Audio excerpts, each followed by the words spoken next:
하나님 말씀 로마서 8장 28절부터 30절의 말씀입니다. 로마서 8장 28절부터 30절의 말씀. 우리가 알거니와 하나님을 사랑하는 자 곧 그 뜻대로 부르심을 입은 자들에게는 모든 것이 합력하여 선을 이루느니라.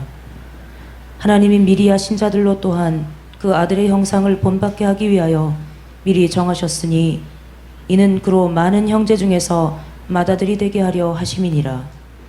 또 미리 정하신 그들을 또한 부르시고 부르신 그들을 또한 의롭다 하시고 의롭다 하신 그들을 또한 영화롭게 하셨느니라. 아멘. 할렐루야. 지금 이 시간 여러분들의 하나님의 은혜와 평강이 여러분들 가정과 직장과 사업장과 여러분들 자녀들까지 하나님의 은혜가 흐르고 넘치도록 채워지길 주의 이름으로 축원합니다. 아멘. 자, 우리 따라합니다. 나는 예수님 안에서 모든 사람들을 이해하고 용서하고 사랑하겠습니다. 자, 우리 옆 사람하고 인사합니다. 제가 먼저 낮아지겠습니다. 제가 먼저 섬겨드리겠습니다. 제가 먼저 사랑하겠습니다. 아멘. 이 시간도 하나님께 영광 올려드리는 귀한 시간 되시길 주의 이름으로 축원합니다. 오늘 로마서 8장 28절부터 30절 말씀을 가지고 모든 것을 협력하여 선을 이루는 성도의 삶이란 제목을 가지고 말씀을 나누겠습니다. 따라합니다. 모든 것을 협력하여 선을 이루는 삶. 모든 것을 협력하여 선을 이루는 삶. 오늘 이 본문을 보면 하나님께서 이 땅의 모든 것, 우주와 만물과 특별히 이 사람을 창조하시고 다스리시는 그 하나님께서 이 세상과 오는 세상까지 이르기까지 행하시는 그 일 가운데서 하나님 나라 백성들에게 이루어 가시는 일이 어떠한 것이고, 또한 하나님의 백성, 즉 예수 그리스도 안에 있는 자들이 얼마나 안전하게 살 수 있는가를 말씀으로 증거해 주시고 확신을 주신 말씀이에요. 그래서 하나님께서 시간을 창조하시고 시간을 끝내는 하나님이십니다. 그래서 하나님께서 나는 알파요 오메가요 처음과 나중이라고 말씀하셨음을 믿으시기 바랍니다. 그 시간 속에서 하나님께서 하나님 나라를 완성해 가는데 하나님 나라의 주인이 바로 하나님이시고 백성들은 바로 우리 이 그리스도 하나님을 믿는, 예수님을 믿는 그러한 백성들을 그리스도인이라고 말씀을 하십니다. 하나님께서 하나님의 형상대로 만드신 사람은 첫 조상 아담의 타락으로 인해서 그 이후로 태어난 모든 사람은 죄악 가운데 출생하여 하나님 앞에 죄와 허물로 죽어 있는 사람들입니다. 우리가 예수님을 알지 못하고 깨닫지 못하고 믿지 않았을 때는 이미 우리는 그 몸이 이미 죽은 거예요. 뭐가? 영이 죽은 거예요. 육은 살아있어도 영이 죽은 상태입니다. 그래서 삶의 방식과 또 마음과 육체가 원하는 대로 다 살아가고 있는데 하나님이 이것을 보고 어두움의 세상이라고 표현을 해 주셨습니다. 즉 우리가 살아가는 그 모든 삶은 하나님을 모르고 예수님을 모르는 삶 자체가 바로 이 어두움의 주관자들에게 붙잡힌, 공중의 권세자들에게 따라잡히는 그러한 삶을 살아가는 거다. 그리고 그 어두움은 생명의 빛이신 하나님께 나오기를 싫어해요. 그것은 총명이 어두워지고 무지함과 허무함으로 살아가는 것이 하나님의 생명에서 이미 떠나 있기 때문이라고 하나님 말씀하세요. 그래서 모두 본질상 진노의 자식으로 사단 마귀를 따라 멸망의 길로 가는 것이 우리가 하나님을 모르는 삶의 본질의 삶이라는 거죠. 그런데 하나님께서 창세전에 계획하신 하나님 나라를 이루기 위해서 특별하게 택하신 백성들이 있다라고 말씀하세요. 하나님께서 이들을 불러서 완전케 해서 하나님 나라를 완성하시려는 계획이 있으신데, 이 모든 일을 하나님께서 능력과 지혜와 지식을 가지고 스스로 행하는 분이심을 믿으시기 바랍니다. 이것이 바로 하나님의 구원의 역사라고 말씀하시는 거예요. 여기에 타락한 피조물인 사람은 누구도 이 일을 돕거나 함께 협력할 수는 없는 겁니다. 왜냐하면 우리들에게는 그럴 만한 능력이나 지혜가 없는 죄인이기 때문에 그렇습니다. 하늘나라의 그 하나님과 우리가 하나가 되기 위해서는 우리 삶 자체가 죄에서 끊어내고 의로운 삶을 사는 그 삶으로 바뀌어야 되기 때문에 그렇습니다. 그래서 오늘 본문 중에서 증거하는 말씀이, 하나님께서 창세전에 미리 아시고 정하신 아들들에게 맏아들의 형상을 본받도록 하시려고 먼저 독생자 예수 그리스도를 맏아들이 되도록 만들어 주셨다는 거죠. 아멘. 그래서 택하신 백성들은 맏아들의 형상을 본받도록 하나님께서 이미 정해 놓으신 거예요. 예수 그리스도를 믿는 사람들은 하나님이 예수님께 주신 그 맏아들 장자의 특별한 권한을 예수 믿는 모든 사람들에게 똑같이 주시겠다. 그 말씀이 바로 요한복음 14장 12절 말씀이야.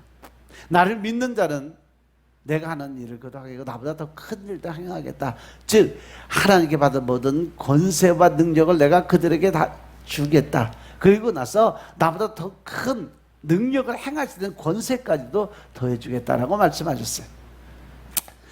이 전체는요, 하나님께서 하신 일이기 때문에 하나님께서 택하신 백성들 그 누구도 빼앗을 수 없고, 더 나아가서 하나님과의 관계에서 어떤 누구라도 그 안에서 하나님과 그를 믿는, 하나님을 믿는 사람들의 관계를 끊어낼 수가 없기 때문에 그리스도인은 더 안전하다. 왜? 하나님께서 늘 하나님의 날개 아래 품어서 지키고 보호하시기 때문에 그렇습니다. 이것이 바로 이 성경 하나님 말씀의 주제예요.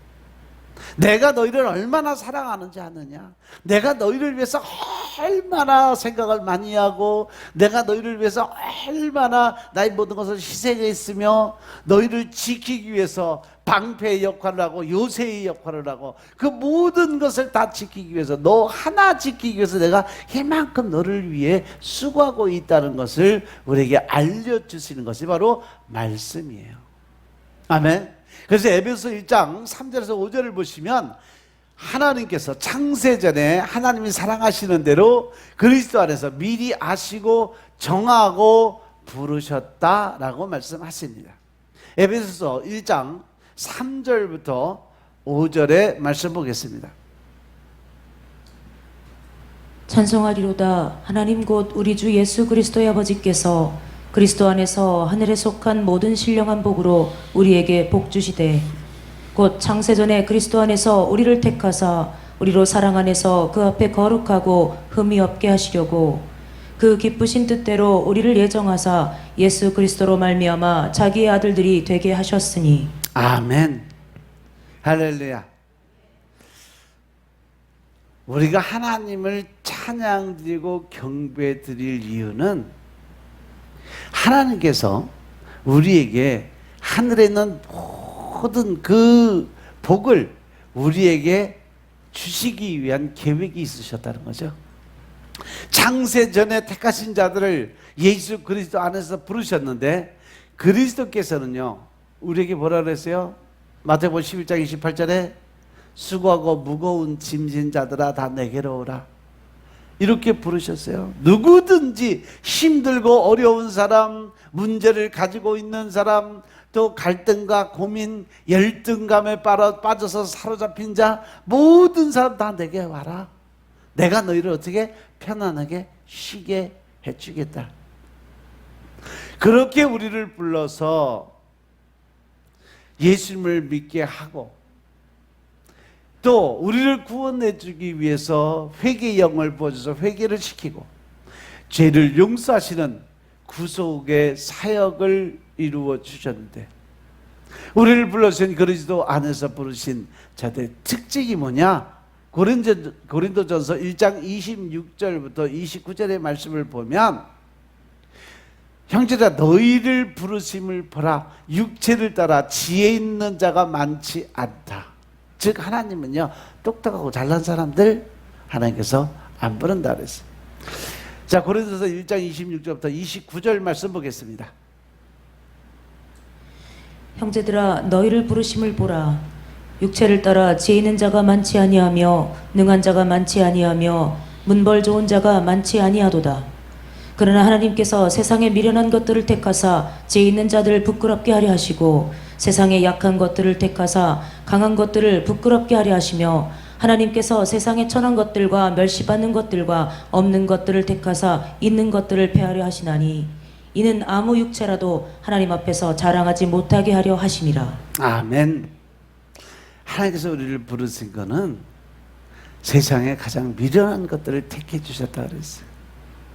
왜? 지혜 있는 자들을 부끄럽게 하시려고. 세상에 약한 것들을 택해서 강한 것들을 부끄럽게 만드는 그 삶이 뭐냐? 바로 가장 나약하고 부족한 것 같지만 그들들어 사용해서 하나님이 그 강한 자보다 더 높은 자리에 올려놓는 일을 하시는 분이 하나님이시다. 믿으시면 아멘. 믿으시면 아멘. 예수 그리스도께서 부르신 자들은 세상적으로 자랑할 만한 것이 없었어요. 능력이나 문벌이나 지혜가 없는 약하고 천하고 없는 자들을 부르신 것이 바로 우리들입니다. 아멘. 그렇기 때문에 약하고 없다고 슬퍼하거나 동정할 것이 아니라 오히려 우리가 예수님 안에서 하나님의 사랑을 받고 살아가는 것을 늘 기쁘게 자랑스럽게 여기며 선포하고 다녀야 될 줄로 믿으시기 바랍니다.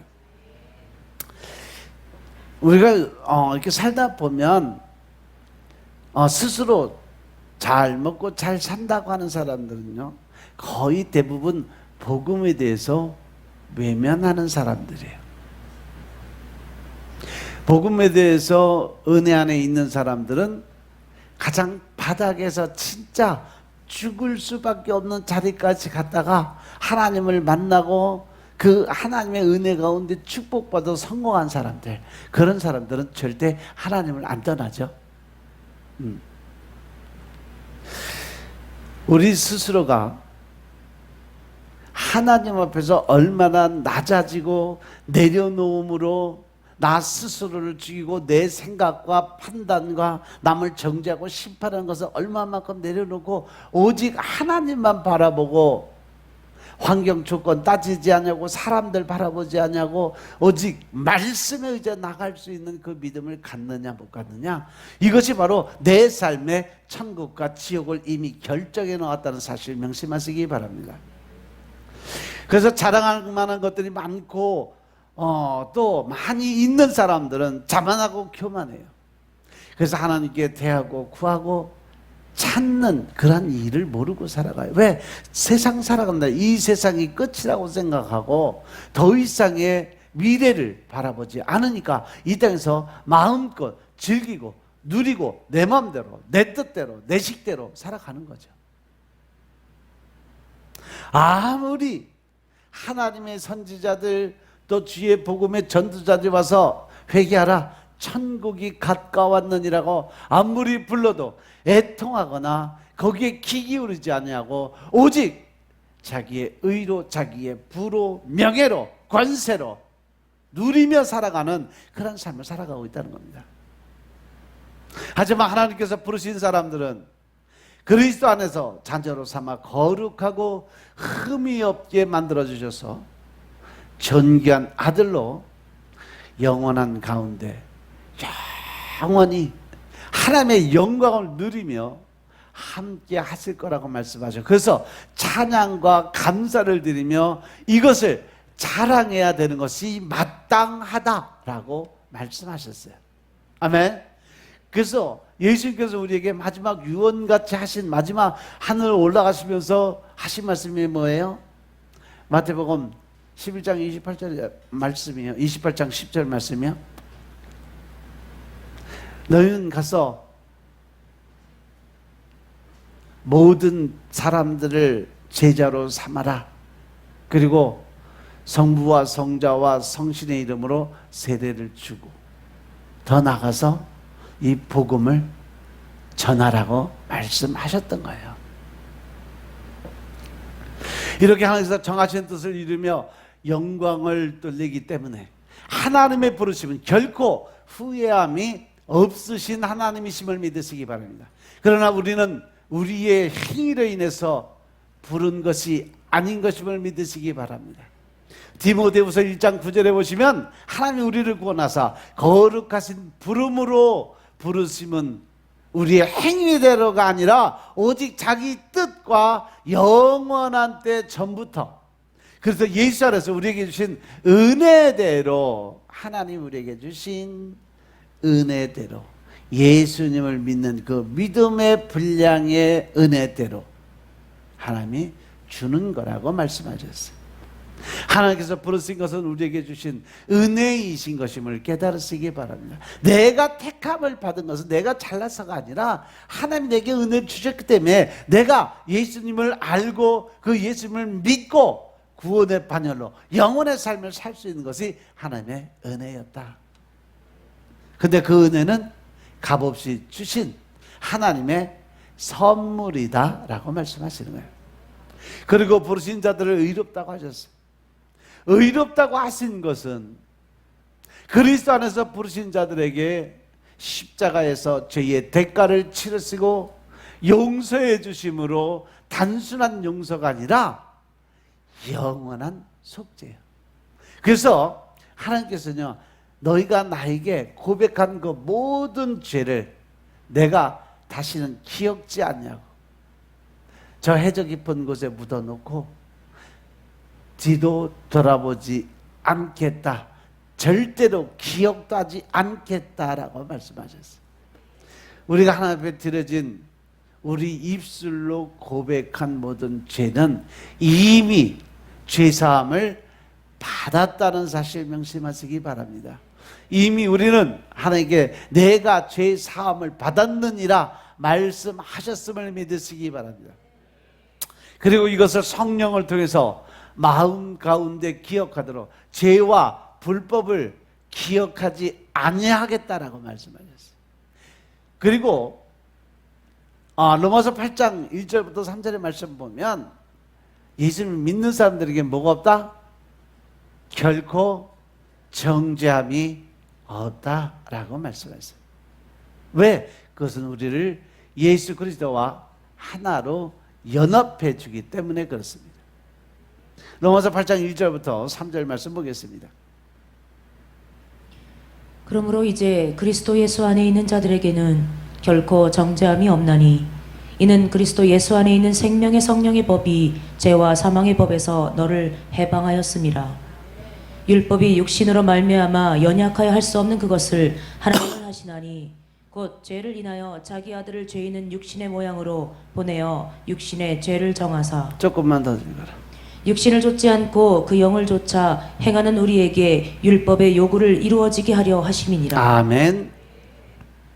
예수님 안에서 있는 생명의 성령의 법이라는 것은 바로 하나님이 예수님에게 주셨던 하나님의 모든 권세를 위임받은 특권이에요. 그것이 뭐냐? 죄와 사망의 법에서 우리를 해방해 주는 사건. 아멘. 그래서 3절에 보면 율법이라는 것이 육신으로 말미암아 연약해서 할 수 없는 그것, 즉 율법의 814가지의 그 모든 법을 한 가지라도 어기면 모든 것을 범하게 되버려서 율법에서 구원을 받을 수 있는 자들이 아무도 없다 그랬어요. 근데 율법이 육신으로 말미암아 연약해서 할 수 없는 그것, 율법을 지키지 못하는 그것을 하나님은 하신다. 곧 죄를 인하여 자기 아들을 죄 있는 육신의 모양으로 보내어 육신의 죄를 깨끗하게, 즉 예수님을 믿으면 우리가 뭘 받아요? 구속과 대속의 은혜를 받는다 그랬어요. 그렇죠?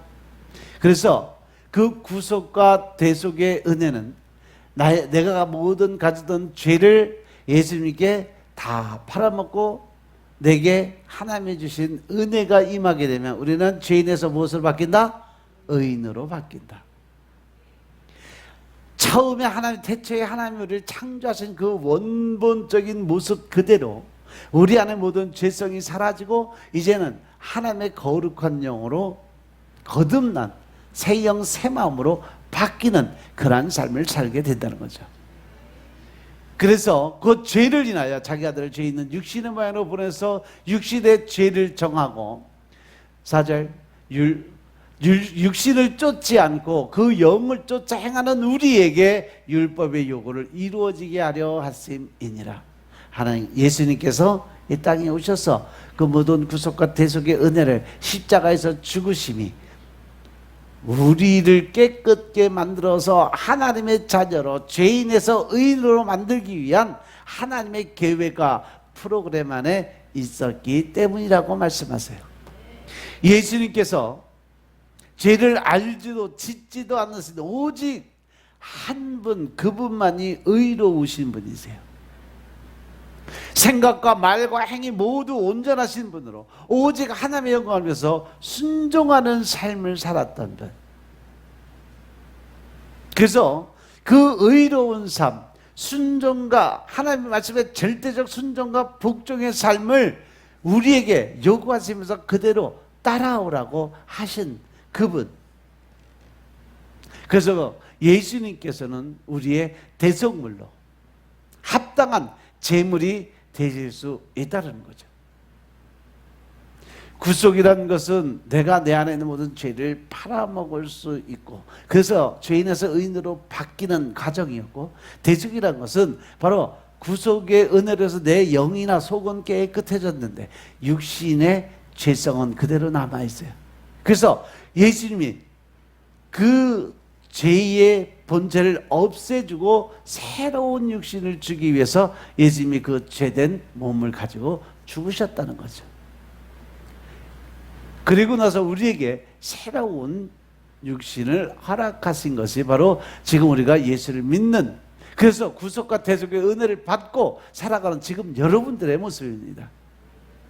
그리스도의 의를 이제는 택하신 백성을 부르시고 의롭다고 할 수 있는 것은 택하신 백성들을 믿음으로 하나 되게 만들어 주셨기 때문에 그렇습니다.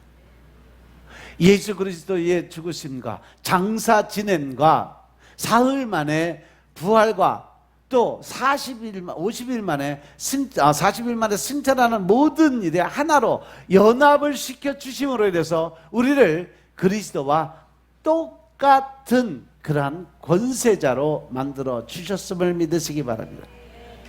고린도후서 5장 21절의 말씀 보면 하나님이 죄를 알지도 못하신 자로 우리를 대하여 죄를 삼으신 것은 우리로 하여금 저 안에서 하나님의 의가 되게 하려 하심이니라. 아멘.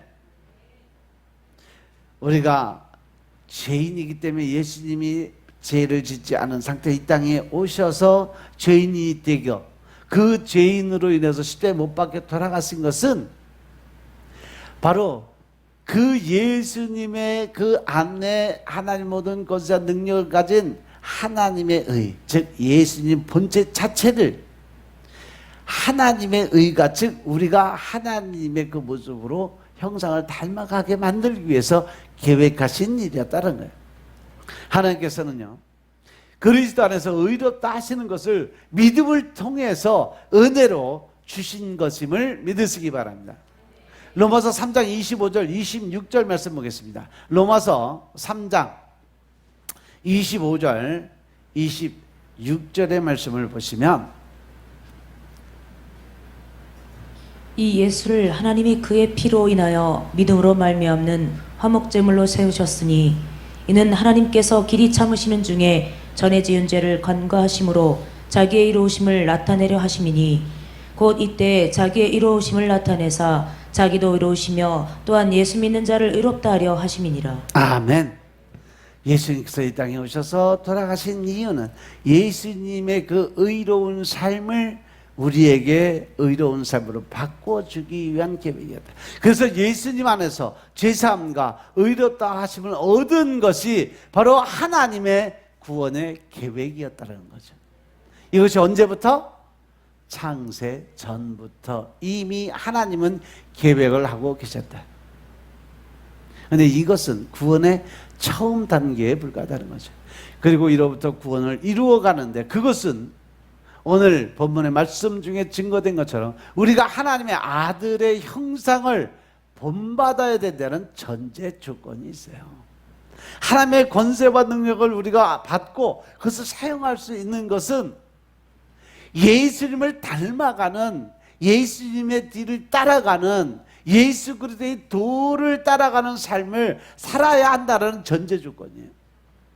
그 안에는 남을 미워하거나 시기하거나 질투하거나 수군거리거나 로마서 1장 28절부터 32절의 말씀에 그 모든 것이 내 행위 안에서 나타나면 된다 안 된다? 안 된다. 왜? 예수님은요 모든 사람들을, 모든 죄인들을, 모든 악한 사람들, 더 나아가서 살인자까지도 품어주시고 안아주셨어요.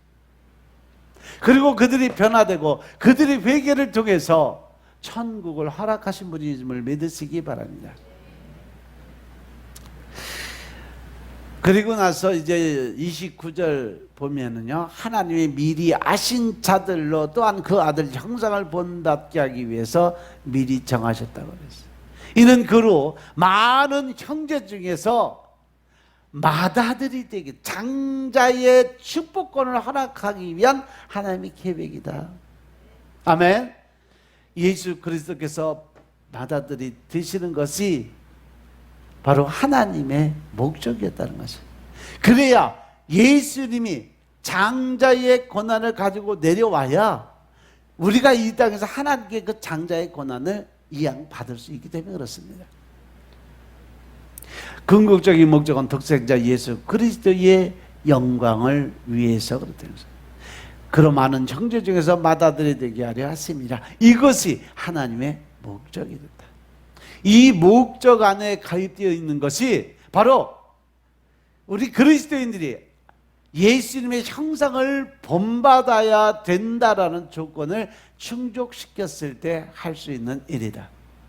반대로 우리가 예수님의 형상을 닮아가지 아니하고 온유와 겸손과 또 하나님의 그 마음, 긍휼의 마음으로 포장되고 우리가 변화되지 않으면 결국 내 안에 남은 것은 뭐야? 분노와 악함과 질투와 그리고 시기함과 자고하는 마음들이 올라갈 수밖에 없다. 그러면 결코 우리는 구원을 받을 수 있다 없다? 없다라는 결론이 나와요. 우리가 하나님께 구원을 받는 역사가 일어나고 더 나가서 하나님의 뜻대로 살아가는 방법이 바로 천국을 갈 수 있는 거라면, 반대로 해서 그 뜻대로 행하지 아니하면 우리는 어디로 간다? 지옥에 갈 수밖에 없다는 거죠. 하나님이 만든 것은 천국 아니면 지옥, 예수 아니면 노예예요. 중간에 미지근한 거 연옥 없어요. 하나님께서 우리에게 차갑든지 뜨겁든지 둘 중에 하나만 해라.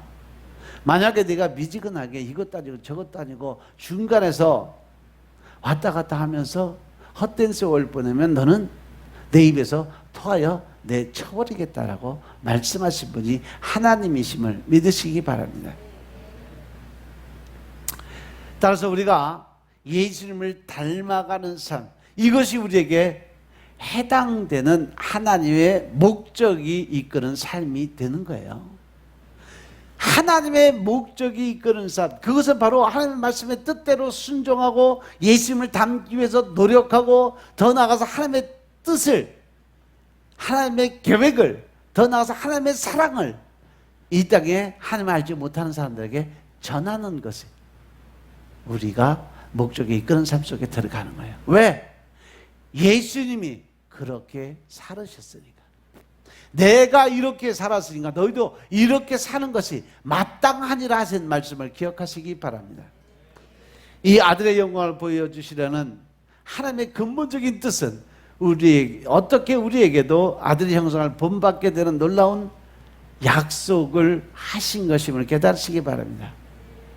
왜냐하면 우리는 하나님이 만드신 피조물이기 때문에 그래요. 더군다나 하나님을 닮은 형상의 피조물들. 피조물로서 창조주 하나님의 형상을 본받게 해서 그 영광 가운데 참여하게 되는 것은 사람의 말로 감히 설명할 수 없는 엄청난 일이고 영광인 것임을 믿으시기 바랍니다. 본래 사람은요, 하나님의 형상을 닮아서 창조된 피조물이라고 해서 그죠? 그런데 아담이 사단의 유혹에 넘어가서 죄를 짓는 그 순간부터 우리는 이미 하나님과 관계가 완전히 깨어져 버렸어요. 그래서 하나님의 동산 에덴에서 쫓겨나는 역사가 일어났어요.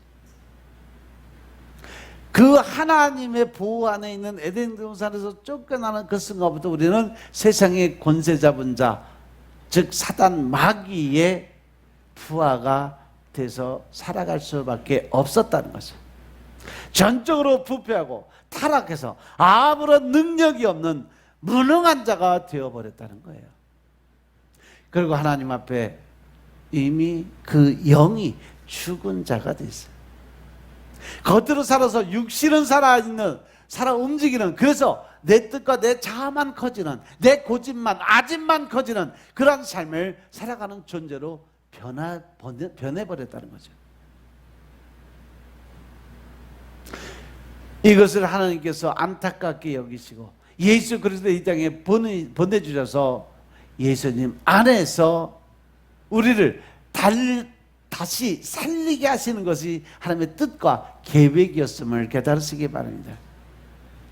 그리고 나서 하나님의 궁극적인 목적이 뭐냐? 바로 하나님의 형상을 닮은 자로 재창조되기를 원하셨다는 거죠. 여러분들에게 예수님을 보내주시고 구속과 대속의 은혜를 주시고 또 우리를 이제 영과 육을 새롭게 재창조하셔서 우리 이 땅에 다시 세워놓으신 것은 하나님께서 이 땅에 또 다른 계획이 있기 때문에 그렇습니다.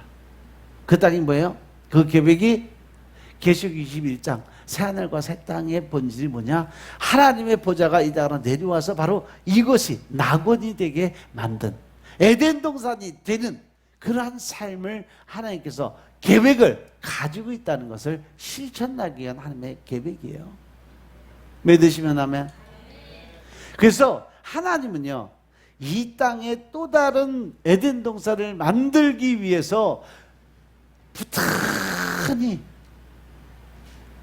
한 9,000년 전서부터 계획을 갖고 지금까지 진행해 오고 계시는 거죠.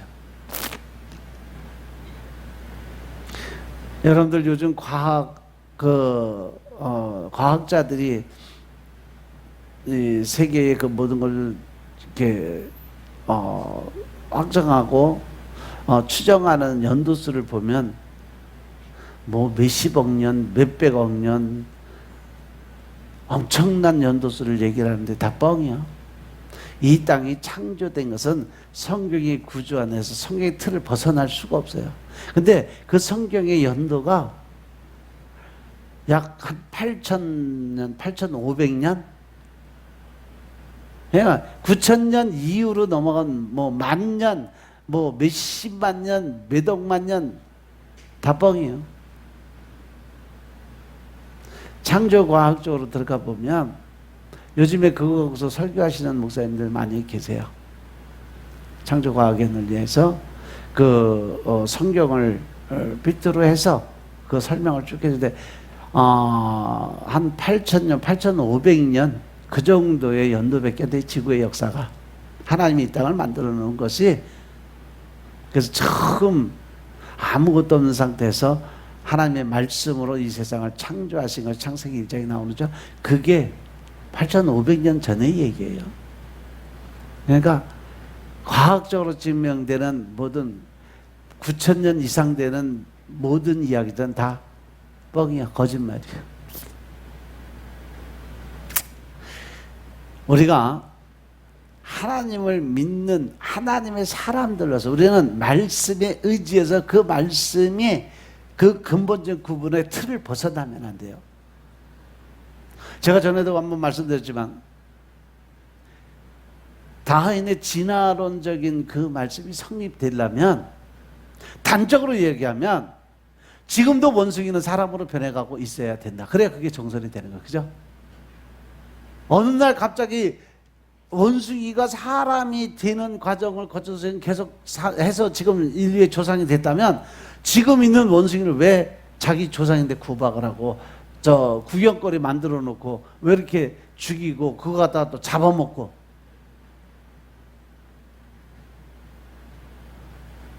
만약에 그 진화설이 진실이라면 우리는 원숭이를 조상으로 삼고 살아야 돼. 지금 원숭이 조상으로 삼는 그러한 나라들도 있죠. 인도 같은 데는 지금 원숭이를 아예 조상으로 삼고 신으로 모시는, 그래서 원숭이 못 잡어. 구박도 못 해. 저 맞으면 저 맞고 살아야 돼. 원숭이에도 매 맞고 살아도 한마디 대꾸도 못 해요. 그랬다고 원숭이 구박하면 난리가 나요. 신성모독이라고 그래요. 근데 지금 원숭이가 사람 된다고 어느 한 곳에 나오면 해외 토픽감이요. 사람들이 원숭이가 사람 됐다고. 자기 조상이 지금 자기처럼 인간으로 변하고 있는데 그게 왜 토픽감이요? 진짜 신성시 해야지. 다윈이 원래 연구는 하긴 했대요. 연구를 하긴 했는데 사람의 뼈라고 추정을 해서 계속 하다가 보니까 어느 순간에 DNA가 갈라지기 시작해서 보니까 원숭이가 나와서, 그래서 그 제자한테 지금까지 내가 평생 연구한 이 연구는 잘못된 거다, 폐기시켜라 하고서 쓰레기통에 버리라고, 불태워버리라고 얘기했는데 이 제자가 그것을 다윈이 죽기 전에 그 이야기 한 것을 따로 놔뒀다 나중에 그 다윈 이름으로 세상에 발표를 하고 떼부자가 된 거죠. 유명세를 타고. 그래서 그 제자에 의해서 나온 잘못된 학설이 다윈의 학설이에요. 우리가 이 땅에서 세상을 바라보고 육신적인 지식적인 그런 믿음을 가지고 살아가다 보면요, 세상의 풍토를 따라갈 수밖에 없고 사단이 조종하는 그 세계 안에 들어갈 수밖에 없습니다. 그래서 여러분들이 매일 말씀을 먹어야 되고 그 말씀을 통해서 하나님을 깨닫고 진리를 알게 되고 그리고 나서 믿음을 갖고 살아가는 것이 여러분들이 올바로 살아갈 수 있는 길인 것임을 깨닫시기 바랍니다. 우리가 죄인으로 인해서 하나님 앞에서 죽은 자가 될 수밖에 없는 것은 우리가 가지고 있는 욕심 안에서 생긴 그 결과입니다. 그래서 이를 하나님께서 예수님 안에서 다시 회복시키고 살리기 위해서 택한 것이, 이미 하나님이 창세전에 계획한 것이 구속과 대속의 은혜다. 그리고 하나님의 형상을 담게 만들어 주시는 것이 하나님의 뜻이었어요. 그 방법이 받아들이신 예수 그리스도의 형상을 닮아가게 만드는 거다. 이것이 죄사함과 의롭다 하심을 받은 그리스도의 삶의 방식으로 하나님이 요구를 하셨다는 거죠. 아멘. 생명의 성령의 법, 이 법으로 해방받은 그리스도인들은요, 하나님께서 창세전에 이미 정하셨고 하나님께서 이미 불렀던 사람들. 그런데 하나님은 공평하시고 공의로우신 하나님. 그렇기 때문에 이 땅에 숨쉬는 모든 사람들은 하나님의 택함을 받았다 안 받았다? 이미 다 받았던 사람들. 스스로 거부하고 자기 의로, 자기 고집으로, 자기 방법이나 자기 뜻대로 결정을 하고 자기 길을 걸어갔기 때문에 하나님과 멀어질 수밖에 없는 거죠. 환경과 조건을 따지고 더 나아가서 자기의 내 뜻대로, 내 방법대로, 내 식대로 뭔가 요구하는 삶이 이루어지지 않는다고 자기 아직과 고집이 나오니까 결국 하나님과 멀어지는 길을 택할 수밖에 없는 것입니다.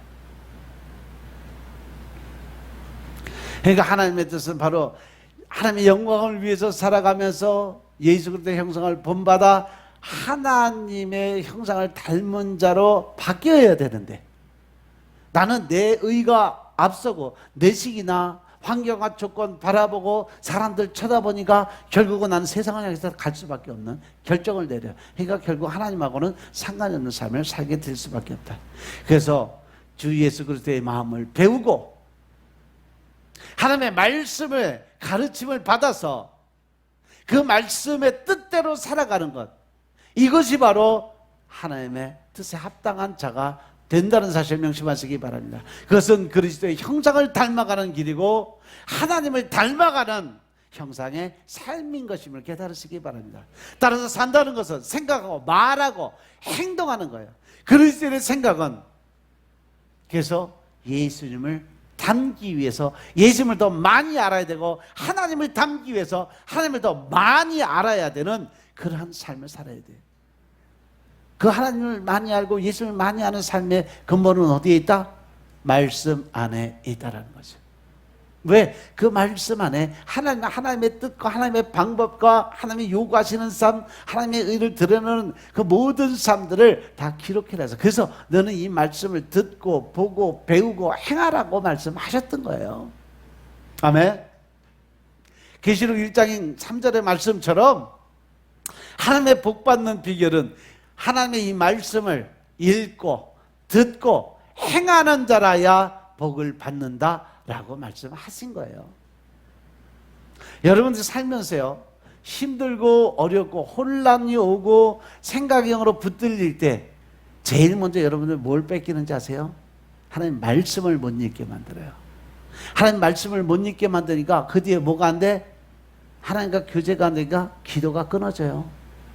기도가 끊어지면 그 다음에 뭐가 없어져요? 감사가 없어져요. 감사가 없어지니까 내 입에서 뭐가 나와요? 원망과 불평, 혈기, 분노, 짜증. 이것이 한 번에 밀려 나오면 내가 나를 감당 못해요. 왜? 이미 나는 사단한테 잡힌 몸이 되니까. 모든 것이, 삶 자체가, 모든 일어나는 생활의 환경 조건이 다 불만과 불평과 원망으로 바뀔 수밖에 없다. 아멘. 예수님께서는요, 수고하고 무거운 짐진 자들 다 내게로 와 내가 너희를 편히 쉬게 하리라 하는 말씀을 주셨음에도 불구하고 현실의 나를 바라보니까 내가 평안이 없어져. 불평과 원망밖에 없어. 남에 대한 원망과 불평이 그것밖에 없어요. 내가 잘못했다, 내가 실수했다, 내가 그 마음이 좁았다, 이런 생각들 못 가져요. 누구 때문에, 무엇 때문에, 모든 조건을 다 남에게 다 돌리는 거예요. 내 잘못은 합리화시키는 거. 즉 다시 말해서 자기 합리화에 빠져버리면 결국 나는 어쩔 수 없어, 나는 그렇게 할 수밖에 없었어, 그리고 자기는 인정해버리고 남들이 하는 것은 절대 그러면 안 돼. 그리고 손가락질하는 거죠. 이러한 삶을 살 수밖에 없어요. 예수님을 닮아가는 사람은 나는 마음이 온유하고 겸손하니 나의 멍에를 메고 내게 배우라고 말씀하세요. 예수 그리스도의 멍에를 메고 예수님을 배울 수 있는 방법은 바로 말씀 안에 들어가라는 거예요. 매일 말씀을 묻고 하나님을 깨닫고 알라는 거예요. 그러면 너의 마음에 쉼을 주겠다. 예수님이 우리에게 찾아와서 제일 먼저 주는 게 뭐라 그랬어요? 평안.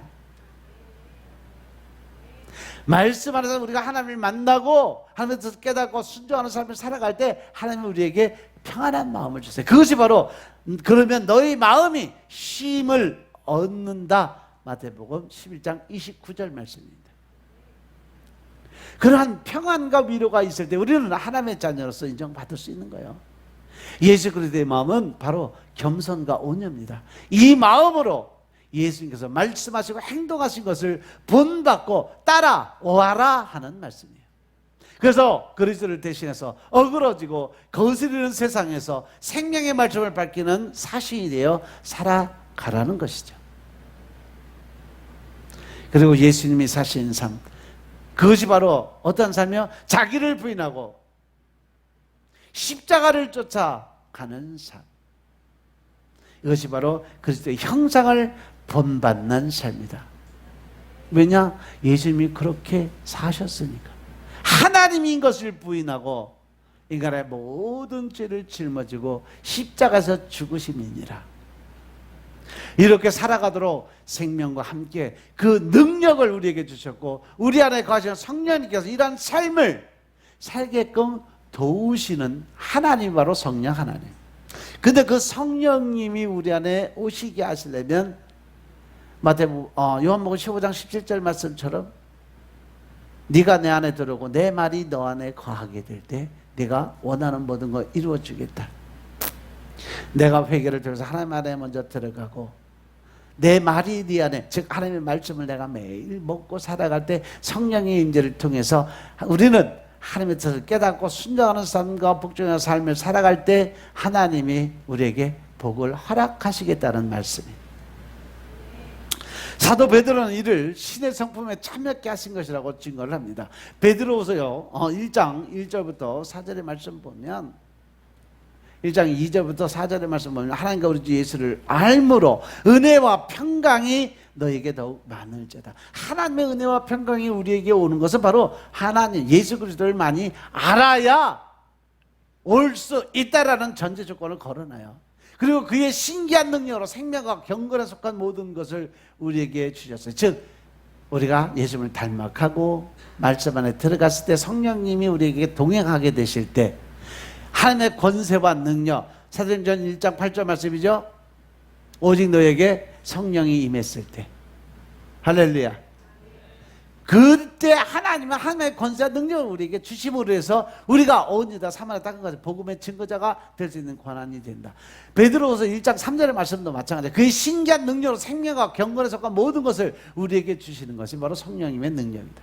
이는 자기의 영광과 덕으로서 우리를 부르신 자를 알므로 말미암느니라. 이로써 그 보배롭고 지극히 큰 약속을 우리에게 주사 이 약속으로 말미암아 너희로 정력을 인하여 세상에 썩어질 것을 피하여, 할렐루야, 세상의 욕심적인 것, 자기 의를 드러내는 교만과 자만, 그리고 남 탓하는 무엇 때문에 인간의 가장 원천적인 근본의 죄가 무엇 때문에요? 무엇 때문에? 누구 때문에? 아담도 제일 먼저 지은 죄가 뭐예요?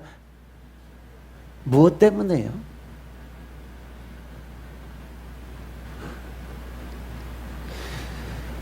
그래서 우리가 하나님의 은혜 가운데 들어갈 수 있는 가장 좋은 조건은 우리 마음에 긍휼의 마음을 품어야 된다.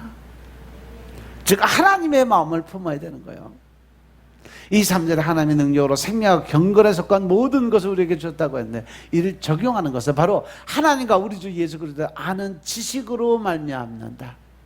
안다는 것은 바로 체험적 지식입니다.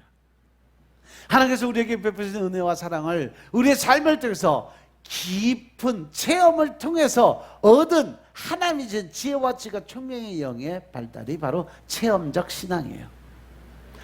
따라서 이것에는 성령의 법을 통해서 얻어지는 구원의 열매가 반드시 있다. 근데 하나님이 없는 세상적 지식을 얻어서 믿는 것은 내가 파멸로 들어가는 가장 지름길이었다는 사실 명심하시기 바랍니다. 그리스도인은 죄를 버리고 피해서 빛의 열매인 착함과 의로움과 진실함 그리고 성령을 따라서 열매를 맺도록 애를 쓰고 더 나아가서 세상에 빛이 되고 소금과 같은 맛을 내며 열심히 하나님의 뜻을 따라 살려고 노력하지만 너무 무능하고 연약하고 쉽게 결정한 결심이 지속될 수 있는 힘과 능력이 없어요. 그래서 하나님의 의지하고 말씀에 의지하고 나가라고 말씀하시는 겁니다. 베드로가 주님을 부인하고 배반한 것처럼 우리 삶 속에서 주님을 배반하는 일들이 얼마나 많이 나타나고 있느냐. 하루하루 매일매일 한마디 한마디가 결국 예수 그리스도 하나님을 부인하고 부정하고 살아가는 삶이 아닌지 돌아보시기 바랍니다. 마지막 때에 하나님 앞에 부끄러움과 죄송의 마음을 갖지 않으려면 지금부터 나는 말씀에 의지하여 떳떳하고 정당한 삶을 사는 사람으로 살아야 된다는 사실이죠. 그럼에도 나를 부르신 것은 후회하지 않으시고 의롭다 하시고 끝까지 돌아보시고 지키시는 우리 주님의 사랑이, 큰 은혜와 사랑이 넘치게 만들어 주시다는 것을, 이러한 일들이 우리의 삶 속에서 체험되지니까 하나님과 예수 그리스도를 아는 지식으로 자라나게 되는 것입니다. 그래서 마음 깊은 곳에 우러나오는 감사와 찬양을 드릴 수밖에 없다는 거죠. 그리고 다시 주님께서 기뻐하시는 일을 교회 속의 지체로서 사는 방법이 뭐냐? 오직 말씀에 순종하는 삶을 살아야 된다. 하나님의 음성이 안 들리고 또 하나님을 내가 직접 볼 수는 없지만 하나님이 주의 종을 통해서 강단에 선포되는 그 말씀을 내 말씀으로 받아들여서 그 말씀에 의지하고 순종하는 믿음의 삶을 살아갈 때 우리는 하나님의 뜻대로 살아가는 법을 거기서 택할 수 있다는 겁니다. 하나님께서 거룩하신 것처럼 우리가 거룩하게 살 수 있는 방법은 말씀에 의지해서 가는 수밖에 없어요. 데살로니가 전서 4장 3절에 보면 하나님의 뜻은 이것이다. 뭐냐? 너희의 거룩함이라고 그랬어요. 내가 거룩하니 너희도 거룩하라. 그리스도인은 주님을 만난 후부터 하나님께서 나를 위해서 행하신 위대하고 놀라운 일들로 인해 나를 사랑하신 주님을 알고 닮아가기를 사모하는 것이 바로 그리스도인의 삶이에요. 이러한 삶을 살았던 사도가 바로 사도 바울이에요. 그래서 내가 주를 본받는 것 같이 너희는 나를 본받는 자가 되라 라고 분명하게 선포를 했던 사람. 그리스도인은요, 맏아들 예수 그리스도를 닮도록 하나님께서 정하신 뜻을 따라 살게 되어 있습니다. 그러한 삶은 점진적으로 정욕을 피하고 게으르지 않으며 힘써 순종하고 더 나아가서 세상을 향해 가는 것이 아니라 하나님의 뜻과 법에 따라 순종으로 달려가는 길인 것임을 믿으시기 바랍니다. 그래서 이러한 열매가 맺힌 베드로후서 1장 5절부터 11절의 말씀 보고 정리하겠습니다. 베드로후서 1장 5절부터 11절.